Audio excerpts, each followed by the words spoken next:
Selamat datang kembali. Hari ini kita mau bedah sumber-sumber menarik nih. Jadi ada kutipan dari buku teks gitu soal perilaku konsumen. Pertanyaannya simpel tapi ya dalam juga. Kenapa sih kita beli barang A bukan barang B? Terus gimana barang-barang itu ngebentuk diri kita? Kita coba kupas ya, lihat psikologi, sosiologi, bahkan budaya di balik ya keranjang belanja Anda sehari-hari. Betul sekali. Perilaku konsumen ini ternyata gabungan banyak ilmu ya. Nggak cuma ekonomi. Sumber-sumber yang Anda kasih ini juga kaya banget infonya.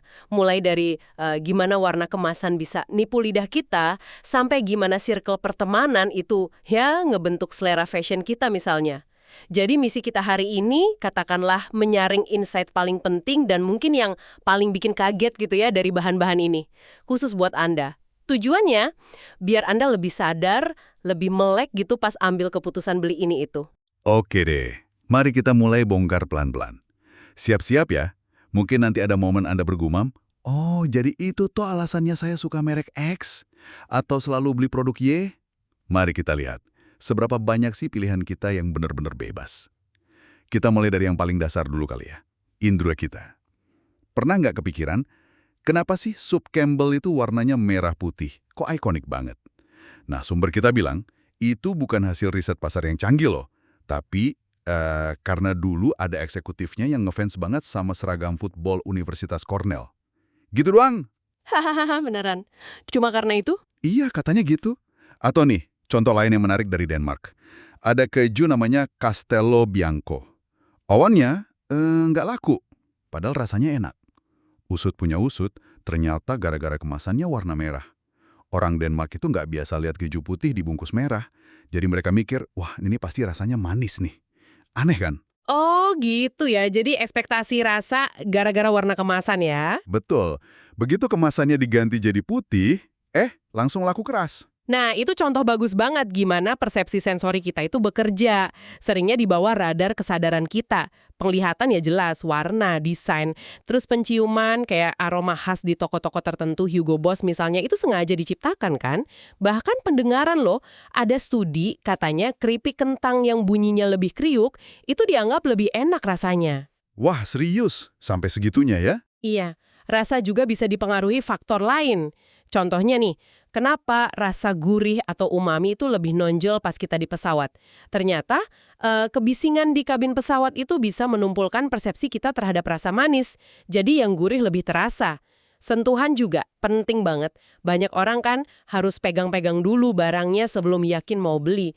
Ini semua tuh fundamental banget. Dasar gimana kita mengevaluasi sesuatu sebelum mutusin, oke, beli atau enggak deh. Dan kita ini kan dibombardir informasi terus-terusan ya. Sumber kita nyebut angka yang lumayan gila sih. Rata-rata orang dewasa itu katanya terpapar sekitar 3.500 pesan iklan setiap hari. Wow, 3.500 ya? Itu banyak banget, banget. Nah, pertanyaannya, gimana caranya pemasar bisa nembus kebisingan sebanyak itu? Ya macam-macam caranya ya. Misalnya pakai media yang kayak visual, kayak animasi atau video pendek di web gitu. Atau, nah ini, penempatan produk di rak toko yang setinggi mata kita itu loh. Ah, eye level is by level ya. Nah, iya itu. Itu posisi paling strategis katanya. Kadang juga pakai iklan bersambung di website gitu, biar kita jadi penasaran kelanjutannya. Yang lebih menarik lagi nih, kita tuh seringnya belajar tentang produk atau merek itu tanpa kita sadari loh. Ada istilahnya pengkondisian klasik. Kayak anjing Pavlov itu kan, dengar bel langsung ngiler karena udah biasa dengar bel pasti kasih makan. Nah kita juga bisa gitu, mengasosiasikan produk sama perasaan tertentu cuma gara-gara sering dengar musik iklannya. Atau jinglenya yang nempel di kepala. Oh iya ya, kayak jingle iklan jadul yang masih kita ingat sampai sekarang ya. Betul. Terus ada lagi, pengkondisian instrumental. Ini beda lagi. Perilaku kita dibentuk oleh semacam hadiah atau hukuman. Program frequent flyer di maskapai. Itu contoh hadiah kan, bikin kita jadi loyal, pengen ngumpulin poin terus. Sebaliknya, kalau kita dapat pelayanan buruk di restoran misalnya, itu hukuman, bikin kita jadi kapok, nggak mau balik lagi. Konsep gamification yang lagi ngetren, itu juga pakai prinsip ini. Jadi elemen game kayak poin, level, tantangan dimasukin ke aktivitas non-game, kayak belanja atau belajar. Tujuannya ia buat motivasi kita pakai hadiah. Wah, jadi banyak ya cara-cara halus buat mempengaruhi kita, termasuk lewat kenangan masa lalu juga ya. Saya ingat baca soal minuman Surge dari Coca-Cola. Dulu kan sempat dihentikan produksinya ya. Tapi fans beratnya itu bikin gerakan namanya The Surge Movement. Mereka lobby bertahun-tahun, akhirnya diluncurkan lagi sama Coca-Cola. Nah, iya, itu bukti kuatnya nostalgia, kekuatan kenangan. Atau kampanye Old Spice Guy itu loh yang final banget. Itu kan berhasil bikin merek yang udah tua banget, 70 tahunan, jadi relevan lagi buat anak muda. Ternyata kenangan masa lalu tuh bisa bikin kita rela bayar lebih mahal buat sesuatu hari ini ya. Betul sekali, nostalgia itu emosi yang unik ya, bittersweet. Campuran manis karena kenangan indah, tapi juga pahit karena sadar itu udah lewat. Nah, emosi ini kuat banget dalam menghubungkan produk dengan diri kita di masa lalu. Merek-merek yang gayanya retro atau yang ngeluarin lagi produk lama, mereka pinter banget manfaatin ikatan emosional ini. Cara kerja memori kita juga krusial di sini. Gimana informasi itu masuk, terus disimpan di otak dalam jaringan asosiasi, bayangin kayak jaring laba-laba gitu. Satu info nyambung ke info lain, terus gimana cara kita manggil lagi info itu? Ada temuan menarik juga soal spacing effect. Kalau Anda mau orang ingat pesan di iklan cetak, ternyata nyajiinnya secara berkala, misal seminggu sekali selama sebulan, itu lebih efektif daripada katakanlah dibombardir 5 kali dalam sehari terus udah. Oh, jadi kayak nyicil belajar gitu ya? Lebih nempel daripada sistem kebut semalam. Iya, analoginya mirip kayak gitu. Lebih masuk ke memori jangka panjang. Oke.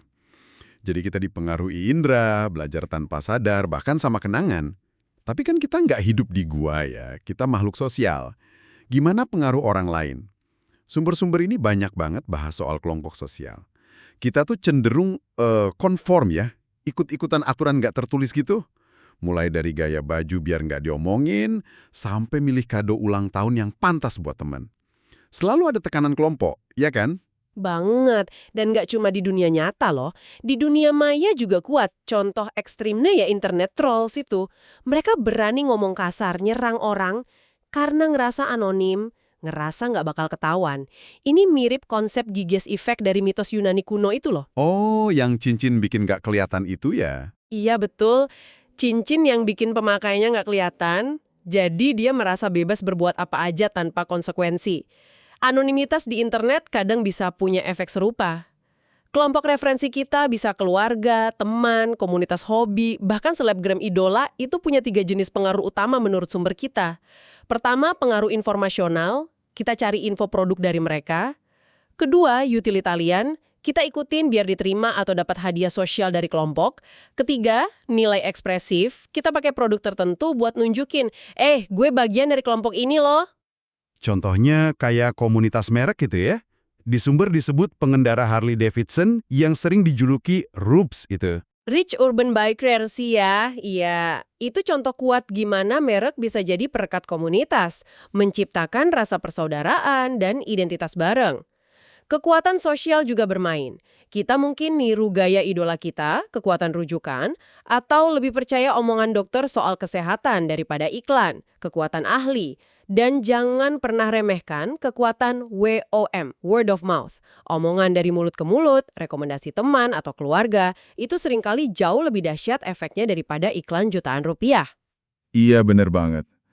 Coba deh, Anda pikirin sejenak. Di lingkaran pertemanan Anda, siapa sih orang yang biasanya jadi kiblat kalau mau beli HP baru? Atau kalau cari rekomendasi tempat makan enak? Nah, itu yang disebut opinion leader. Orang yang omongannya didengerin, karena dianggap paling ngerti soal produk atau topik tertentu. Penting banget buat pemasar bisa ngidentifikasi siapa aja opinion leader ini di target pasar mereka. Selain opinion leader, ada juga istilah market mavens ya. Itu apa bedanya? Nah, kalau market mavens itu orang yang tahu banyak soal pasar secara umum. Dia suka belanja, suka bandingin harga, tahu tempat beli barang murah gitu. Nggak spesifik ke satu produk aja kayak opinion leader. Terus ada lagi surrogate consumers. Ini beda lagi. Mereka itu profesional yang kita bayar untuk bantu kita ambil keputusan konsumsi. Contohnya kayak desainer interior atau personal shopper. Oh oke, jadi ada lapisannya juga ya orang-orang berpengaruh ini? Ngomong-ngomong soal pengaruh, struktur keluarga kan juga berubah banget ya sekarang. Itu ngaruh nggak sih ke cara kita belanja? Ngaruh banget. Sumber kita menyoroti fenomena DINKS, dual income no kids. Pasangan suami istri sama-sama kerja, nggak punya anak. Pola belanja mereka jelas beda sama keluarga yang punya anak kan. Pengeluarannya lebih banyak buat diri sendiri, hobi, traveling. Terus ada juga boomerang kids. Anak udah dewasa, udah kerja, tapi balik lagi tinggal sama orang tua. Mungkin karena biaya hidup mahal atau alasan lain. Ini juga ngubah dinamika pengeluaran di rumah tangga. Peran dalam keluarga juga katanya geser ya. Udah nggak kayak dulu lagi. Betul. Katanya sekarang laki-laki lebih banyak terlibat belanja kebutuhan sehari-hari, ke supermarket gitu, nggak cuma perempuan. Terus seringkali ada satu orang dalam keluarga yang jadi semacam manajer keuangannya, disebut Family Financial Officer atau FFO, dan itu nggak selalu harus kepala keluarga pria loh. Bisa jadi istrinya atau bahkan anaknya. Ini semua jelas mengubah cara pemasar melihat dan mendekati unit keluarga sebagai target pasar. Oke, selain keluarga dan teman, ada lagi nih lapisan pengaruh yang lebih abstrak mungkin ya, kelas sosial. Sumber kita menekankan, ini bukan cuma soal punya duit banyak atau sedikit, tapi lebih ke cara pandang, nilai-nilai hidup, dan gaya hidup secara keseluruhan. Bener Gilu? Iya, kurang lebih begitu. Jadi bukan cuma soal pendapatan, tapi juga latar belakang pendidikan, pekerjaan, bahkan selera. Misalnya, ada kecenderungan, ini generalisasi ya, tapi ada pola yang teramati, kelas pekerja mungkin lebih fokus ke komunitas lokal, hubungan erat sama tetangga, dan kebutuhan yang lebih mendesak. Sementara kelas atas mungkin lebih berorientasi global, fokus ke pengalaman dan perencanaan jangka panjang. Tapi ini tentu sangat kompleks ya, nggak bisa dipukul rata. Dan status sosial ini sering dikomunikasikan lewat barang-barang yang kita pakai ya, simbol status gitu. Tepat, barang atau jasa yang berbicara soal kekayaan atau gengsi kita. Ada istilahnya conspicuous consumption, konsumsi yang mencolok sengaja buat pamer status. Ini katanya sering dilakukan oleh nouveau riche, orang kaya baru, yang mungkin merasa perlu membuktikan status mereka. Nah, cara pamernya ini katanya beda-beda ya. Ada tipologi yang menarik di sumber kita. Iya, itu menarik banget. Ada 4 tipe katanya. Patrician, ini orang kaya lama, old money. Sinyal status mereka halus, nggak norak. Mungkin pakai jam tangan mahal, tapi mereknya nggak banyak yang tahu. Hanya sesama mereka yang paham kodenya. Terus ada parvenu, ini OKB tadi. Sinyal mereka jelas, mencolok. Pakai logo merek mewah gede-gede gitu. Lalu posur, mereka ini sebenarnya nggak sekaya itu, tapi pengen kelihatan kaya. Jadi mereka niru gaya parvenu, pakai barang KW atau kredit biar bisa pamer. Terakhir, proletarian. Mereka ini ya kelas pekerja, nggak terlalu peduli atau nggak terlibat sama sekali sama permainan sinyal status ini. Wah, kompleks juga ya cara orang ngomong lewat barang. Selain kelas sosial, budaya juga katanya ngebentuk kita lewat mitos dan ritual. Gimana tuh maksudnya? Mitos itu jangan dibayangkan cuma cerita dewa-dewi Yunani kuno ya. Cerita rakyat kayak Little Red Riding Hood itu, kata sumber kita sebenarnya bawa pesan-pesan budaya. Soal bahaya orang asing, soal seksualitas, soal peran gender, macam-macam. Bahkan merek modern kayak McDonald's itu bisa punya kualitas mitos loh. Lengkungan emasnya itu kan kayak gerbang suci yang sama di mana-mana. Terus ada pertarungan abadi antara si badut Ronald sama si pencuri burger, Hamburglar. Itu kan pola cerita mitos klasik, baik versus jahat. Oh iya, nggak kepikiran sampai situ. Kalau ritual? Ritual itu ada di mana-mana dalam kehidupan konsumen kita. Coba deh pikirin, ritual Anda dandan atau siap-siap di pagi hari. Produk apa aja yang dipakai, urutannya gimana, itu kan ritual. Atau ritual kasih kado. Nggak cuma asal ngasih kan, ada prosesnya. Cari hadiah yang pas, terus hapus label harganya, dibungkus yang bagus, baru diserahkan pas momen tertentu. Itu semua ada makna simbolisnya. Liburan juga penuh ritual. Halloween misalnya, di Sumer disebut anti-festival, karena simbol-simbolnya itu kebalikan dari liburan lain. Penyihir sebagai figur ibu yang terbalik, hantu yang bangkit dari kubur sebagai parodi kebangkitan Paskah. Ritual-ritual ini sadar atau enggak memberi makna pada produk dan aktivitas kita. Bahkan barang sehari-hari bisa jadi sakral loh, lewat proses sacralization. Contohnya gimana tuh barang jadi sakral? Misalnya buat para kolektor, kayak kolektor sneaker itu kan, bagi mereka sepatu itu bukan cuma alas kaki, tapi benda koleksi yang punya cerita, punya nilai historis, dirawat baik-baik, dipajang, udah jadi sakral buat mereka. Oke. Nah, sekarang kita geser sedikit ke era digital nih. Kita kan jadi konsumen yang selalu aktif ya, always on istilahnya. Teknologi ngubah semuanya, dari kota-kota besar yang makin terkoneksi, sampai smartphone yang katanya dicek rata-rata 150 kali sehari sama generasi milenial.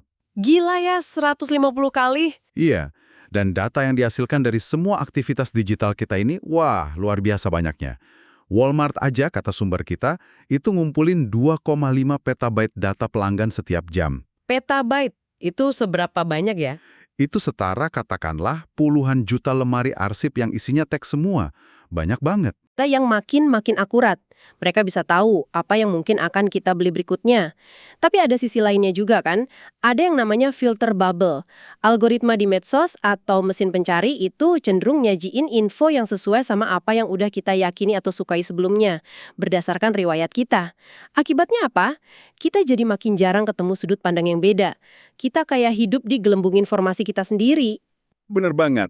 Dan media sosial ini juga menciptakan apa yang disebut horizontal revolution ya, revolusi horizontal. Iya, maksudnya komunikasi sekarang nggak cuma dari atas ke bawah, dari perusahaan atau media ke konsumen, tapi juga mengalir deras secara horizontal antar pengguna. Kita saling berbagi info, review produk, bikin konten sendiri. Statistiknya juga gila kan? Katanya 300 jam video diunggah ke YouTube itu setiap menit. Kebayang nggak tuh banjir informasinya? Ini mengubah lanskap komunikasi dan pengaruh secara total. Dan platform-platform ini pinter banget ya mainin emosi kita. Ada studi Facebook yang dikutip sumber kita, katanya nunjukin potensi dampak negatif kalau kita keseringan main medsos, bisa bikin iri hati, ngebanding-bandingin hidup kita sama orang lain. Iya, social comparison itu ya. Tapi katanya ada studi lain juga yang bilang ada manfaatnya kalau medsos dipakai secara lebih bermakna, buat diskusi, cari dukungan, gitu ya. Pemasar juga makin canggih. Mereka sekarang pakai sentimentalisis analisis. Itu semacam alat buat nguping dan nganalisis kata-kata yang kita pakai di medsos pas ngomongin produk atau perusahaan mereka, biar tahu kita lagi seneng, marah, atau kecewa. Wah, jadi bisa dibaca ya perasaan kita dari jejak digital. Kalau kita lihat ke depan nih, tren perilaku konsumen gimana menurut sumber kita? Ada beberapa tren menarik yang disorot. Misalnya sharing ekonomi atau ekonomi berbagi. Ini pergeseran pola pikir. Dari yang tadinya fokus harus memiliki barang, punya mobil sendiri, punya bor listrik sendiri, jadi lebih ke menyewa sesuai kebutuhan. Kita lebih milih akses ke barang atau jasa daripada kepemilikan. Kayak layanan ride sharing atau sewa alat pertukangan gitu. Tren lain adalah penekanan pada otentisitas dan personalisasi.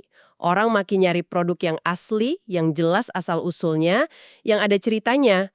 Makanya curation, proses memilih dan merekomendasikan produk jadi penting. Produk artisanal, buatan tangan yang unik, juga makin diminati. Tentu aja ya, di balik semua kemudahan dan kecanggihan teknologi ini, pasti ada sisi etis yang perlu kita perhatikan bareng-bareng. Soal privasi data tadi misalnya. Gimana data dari facial recognition di tempat umum atau data lokasi dari HP kita itu dipakai? Kan agak serem juga ya kalau disalahgunakan. Betul, potensi manipulasi juga ada. Sumber kita nyebut contoh iklan korektif yang pernah harus dijalanin produsen obat Yes, karena klaim iklannya dianggap berlebihan dan menyesatkan. Atau praktek greenwashing, perusahaan ngakunya peduli lingkungan, produknya hijau, padahal mungkin cuma di permukaan aja atau bahkan bohong. Ini isu etis yang serius. Jadi konsumen juga harus makin kritis ya. Harus. Makanya isu kesejahteraan konsumen juga penting banget. Mulai dari hak-hak dasar konsumen yang dulu pernah dideklarasikan Presiden Kennedy di Amerika. Hak atas keamanan produk, hak dapat informasi yang benar, hak untuk memilih, hak untuk didengar. Itu fundamental. Sampai munculnya segmen konsumen yang disebut LOHAS, Lifestyles of Health and Sustainability. Ini kelompok konsumen yang benar-benar peduli sama isu kesehatan dan kelestarian lingkungan dalam setiap keputusan belanja mereka. Mereka rela bayar lebih mahal buat produk organik atau ramah lingkungan. Ini menunjukkan kesadaran konsumen juga terus berkembang sih. Wah, jadi benar-benar jelas ya setelah kita ngobrol panjang lebar ini. Keputusan kita buat beli sesuatu itu ternyata jauh lebih kompleks daripada sekedar, oh saya suka ini, atau saya butuh ini. Ada bisikan dari indera kita, ada pelajaran bawah sadar dari pengalaman masa lalu, ada dorongan halus dari teman dan keluarga, ada cerminan kelas sosial kita, sampai pengaruh budaya dan algoritma digital yang nggak kelihatan. Semuanya ikut bermain peran. Betul, dan dunia digital ini memang nambahin lapisan kerumitan baru sekaligus peluang baru, tapi ya itu tadi juga tantangan etis baru yang mesti kita hadapi bersama. Nah, mungkin pertanyaan refleksi nih buat Anda yang dengerin, setelah dengar semua ini, seberapa sadar sih Anda sekarang sama berbagai kekuatan ini pas lagi milih-milih barang di toko atau pas lagi scrolling marketplace? Dan mungkin ada nggak sih satu hal dari obrolan kita tadi yang paling bikin Anda kaget atau nyeletuk dalam hati, wah, ya juga ya. Atau, jadi itu sebabnya. Coba direnungkan deh. Sampai jumpa di pembahasan mendalam kita berikutnya.